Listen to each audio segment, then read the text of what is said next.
What does it mean by superfluous seeds of sunshine in the car market when in fact you see interest rates remain extremely high? When you see inventory growing and actually exceeding in some cases pre-pandemic levels? How about incentives that are being thrown away like yesterday's candy? Yes, that's all of the three key elements that are key triggers and indicators that yes, we're in the midst of the car market crash of 2024. This is actually happening. High interest rates. The feds don't feel like notching that back anytime soon.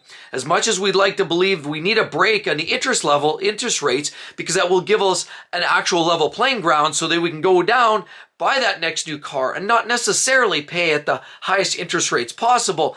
We're getting tired of paying your 10 to 12% interest rates and even some of these incentives for 0% maybe for 2 years. But most people need to take their car out for, 4 or 5 years and try to keep the interest rates low. But that's not necessarily where the incentives are. But the banks, the reserves, Canadian banks, and all of those are still resisting the urge to actually drop interest rates, at least formally or significantly. We need to see a lot more of that. So because that's not happening, that's definitely going to slow the buying process. Well, there was definitely a feeding frenzy by a lot of buyers to go buy their new truck or SUV or car. The fact remains is because of these interest rates remaining substantially higher, that just means people are a little slower up getting out of the couch. People are a little slower to, dig deep down into their wallets and pay for their next new car. And people are just waiting. They're a little bit frustrated with the high cost of living. And honestly, a lot of people just can't afford to buy a car right now with the escalating cost of living. That's a real deal. Now, even with the incentives, we all notice we are starting to see some incentives. We're starting to see manufacturers offering up 0% for a couple of years. We're starting to see $2,000, $5,000, $7,500 cash back on the price of a lot of these vehicles. They're actually even willing to negotiate, whereas about a year and a half ago, forget it, they wouldn't even want to talk to you. So that's a clear indication that the dealers are getting hungry. That's a beautiful thing. And then the other aspect is we talk about a situation where we have this overabundance of vehicles.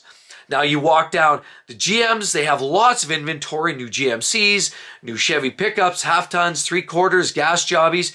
We look at Stellantis, Ram. Oh, they have Rams coming out of the yin-yang and back. Rams, they're not selling. They've actually had to scale back their vehicles, and the average transaction price for the sale of a new Dodge pickup truck is around 12-13%, since it was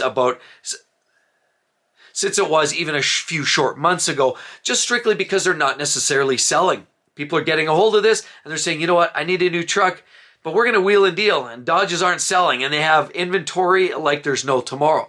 Jeeps, they're also not selling. There's a lot of conversation about the lower quality, spending too much money for a low quality vehicle. People are just getting fed up. Of course, the high cost of living, people can't justify paying $70,000, $80,000 for a Jeep Wrangler. Doesn't make sense. I remember my first Jeep Wrangler. I bought it 2 years old. It only had 30,000 kilometers, and I paid $9,500 for it. So I got a great deal, but it was back in the day with a manual and a straight six. It was a real Jeep. Nowadays, they're pitching these wallowy, light-duty Jeeps that aren't necessarily the best quality products that has been known to the automotive industry.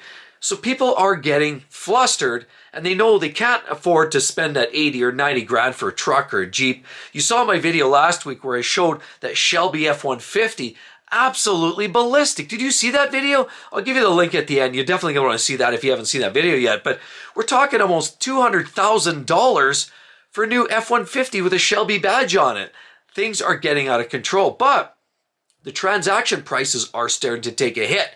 And because of all these elements I just described, those are all key indicators, KPIs, that in fact this is the market crash and we're about to experience it getting real. Now, I know I get a lot of comments and people are saying, yeah, it's not enough. It's not enough. Prices have gone up 60, 70% since 2019. And I would totally agree with that. I've seen that too. And there's many charts and graphs and statistics to actually point that out. But the reality is they in fact are dropping. And a lot of it may not be overly advertised, but when you sit down and you legitimately have some money on hand, you're able to wash yourself a great deal in a lot of cases now. But the thing I would suggest is don't be signing on the dotted line for the next deal and the next opportunity, because we know that these these dealers are often still going to play hardball. They want to get as much money out of you. They're still going to try to pitch the extras and gap insurance, paint protection film. So my advice would still be walk away from the extras, do that at a third-party shop, and grill them and grind them out, because we know they are hungry and they're not selling the product in the inventory that they wish they were.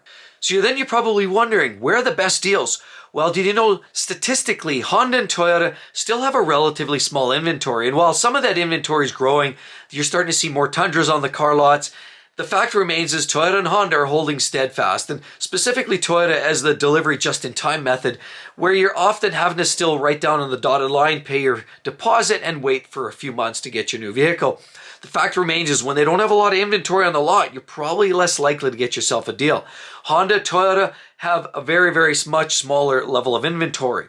However, all the other manufacturers, we're seeing lots of different opportunities. We're seeing Ram, Stellantis, Jeep, as I already mentioned, lots of inventory puking out all over every sides of the bucket. And that's where you're getting some of your best deals. You're also getting some of your best deals on the GMs. And Ford, hey, Ford's even scaled back the sell of some of their F-150 Lightnings because of quality issues. And they've held those back at port because for fear that the quality was going to catch up and bite them in the rump. So in fact, what you're seeing is the big three, Ford, GM, as well as Ram, are all struggling to sell, and they have lots of inventory. So that's where you're going to get some great deals. Now, that means you have to buy a vehicle that may not live up to your standards in terms of quality, but if you're looking for a truck from the big three, that's probably where you're going to find it, and you're going to get some deals right now.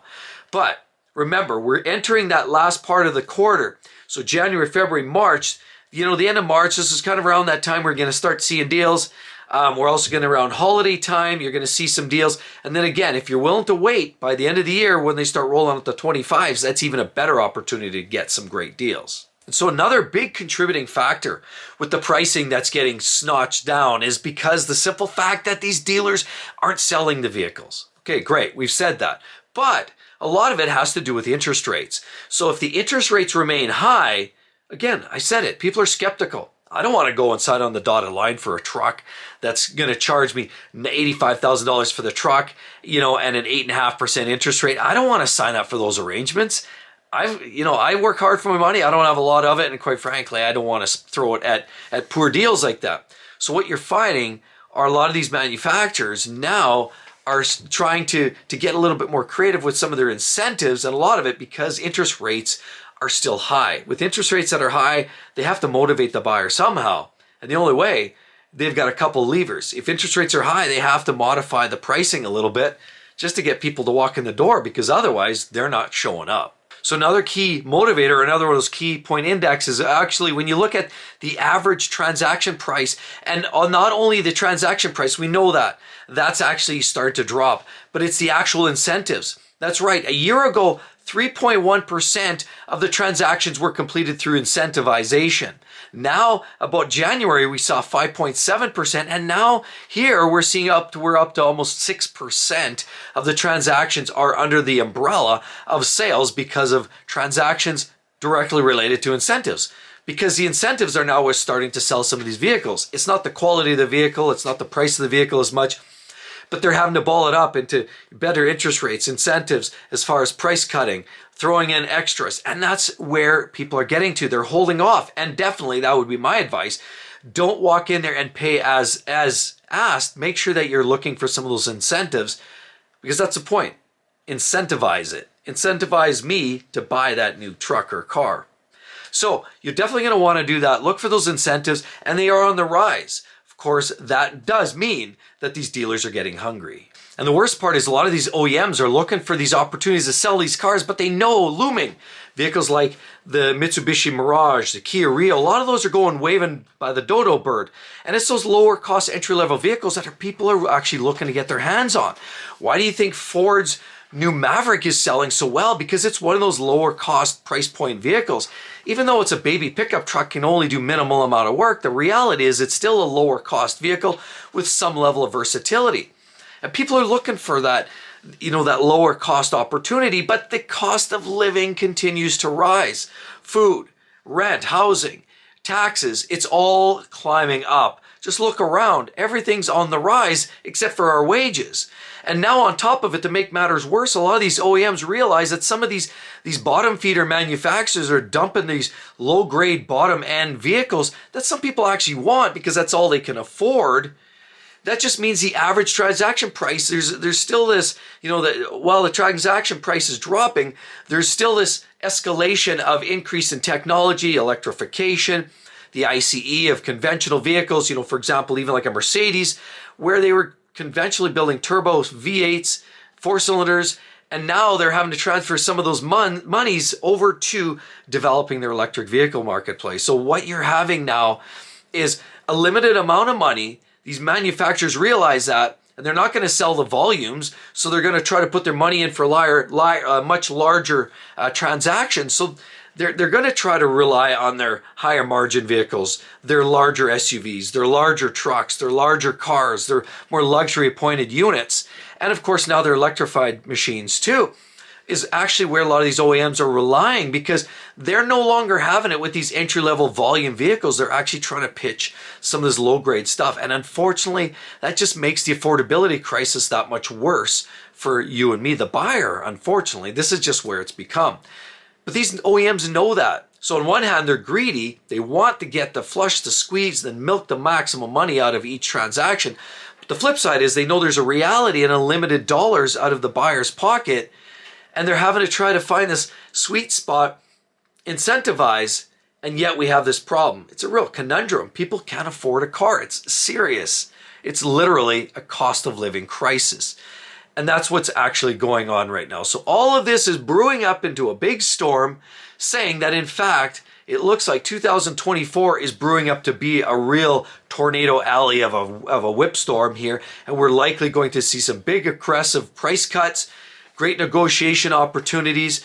We're going to see interest rates hopefully start to wane here as the year end, as we see the year sort of trail off. Hopefully the reserves in Canada and all the banks get on board and realize, you know what, we need to do something. Even though inflation's still high, hopefully they find that sweet spot and they actually even notch back some of the interest rates to the customers, because that's where OEMs are having to, if the banks are charging high, then we can't. So it's a little bit of that give and take. And unfortunately, that's just where the market's headed. So 24 looks to be a potentially huge year for buying. If you're interested, if you have some money on hand, the more money you have, by the way, the better off you'll be. That does take out the interest rates that you will be impacted by. So the more cash down is always going to be a win and better bang for buck for you, the buyer. And as I promised, right there, you want to check that out. What's with this Ford pricing crisis? It's absolutely gone through the walls. Definitely you want to check out that $200,000 truck. What the? Anyway, hope to see each and every one in the next one. We'll see you real soon. Bye-bye.